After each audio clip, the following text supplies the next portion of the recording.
గౌరవ ముఖ్యమంత్రి గారు అంగన్వాడీలు మరోసారి విజయవాడ ధర్నా రాష్ట్రంలో ఉన్నటువంటి 26 జిల్లాల నుంచి నిర్బంధాలు తట్టుకొని ఇక్కడికి విజయవాడకి రావడం జరిగింది. గత సంవత్సరం క్రితం 52 రోజుల పాటు అంగన్వాడీలు సమస్యలైనటువంటి పోరాటాలు చేశారు. అప్పుడు ఉన్నటువంటి ప్రభుత్వ వాస్తవపరమైన వేతనాలు మేము దూరంలో పెంచామని చెప్పారు. అదేవిధంగా చట్టబద్ధమైన సౌకర్యాలు అమలు చేస్తామని చెప్పారు. ప్రభుత్వం మారింది, కానీ కొత్తగా వచ్చినటువంటి కేంద్ర ప్రభుత్వం 8 మాసాలుగా ఇటువంటి చర్యలు తీసుకోవాలి. కేవలం గ్రాట్యుటీ మాత్రం అమలు చేస్తామని చెప్పడం జరిగింది. కానీ ఈరోజు కోరుకుందంటే అంగన్వాడీ ఉద్యోగంలో విపరీతమైనటువంటి పనిభారంతో ఉన్నారు.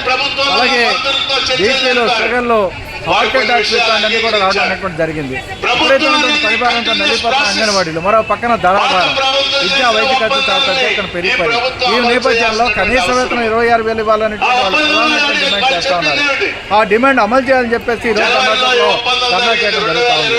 అంతేకాదు మినీ వర్కర్లు మెయిన్ వర్కర్లు చేయాలి, అప్పటి నుంచి పోరాటం నడుస్తూ ఉంది. ఇదిగో జీవో ఇస్తాం, అదిగో జీవో ఇస్తా ఉన్నారు, కానీ జీవో ఇవ్వనటువంటి పరిస్థితి చూస్తూ ఉంది. ఇంతేకాకుండా యాప్ల ద్వారా చాలా పెద్ద ఎత్తున పెరిగింది. దాదాపు అనేక యాప్ల వల్ల తీవ్రమైనటువంటి ఇబ్బందులు అంగన్వాడీ టీచర్లు పడతా ఉన్నారు. కాబట్టి ఈ నేపథ్యంలో అంగన్వాడీల పోరాటం అత్యంత న్యాయమైనది.